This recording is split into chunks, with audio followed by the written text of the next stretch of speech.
Hi friends, எப்படி இருக்கீங்க? கர்த்தரோட கிருபைனால நீங்கள் நல்லா இருக்கிறீங்க நம்புகிறேன். Praise the Lord, my dear brothers and sisters. எப்படி இருக்கிறீங்க? நல்லா இருக்கிறீங்க நம்புறேன். Wish you all a happy new year, my friends. ஆமாம் ஃப்ரெண்ட்ஸ், உங்கள் எல்லாருக்கும் wish you happy new year.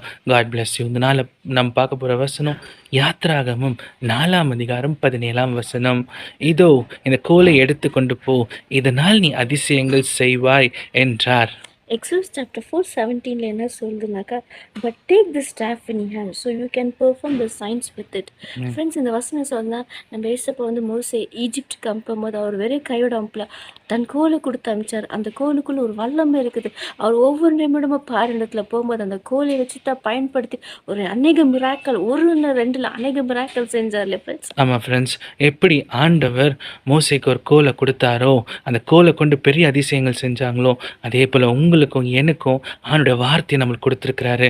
அந்த வார்த்தை மூலயமா நம்ம ஜெயிக்க முடியும். அந்த வார்த்தை மூலயமா நம்ம வாழ முடியும்.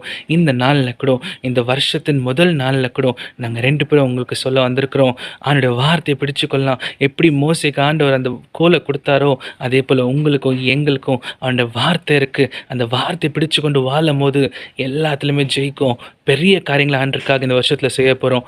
நீங்கள் நினைவு வச்சுக்கோங்க, ஆண்டோட வார்த்தை உங்களுக்கு ஒரு கோலாக இருக்குது. பிடிச்சு கொள்ளுங்க, பெரிய காரியங்களை செய்யுங்க. God bless you. Thank you so much for watching. Amen.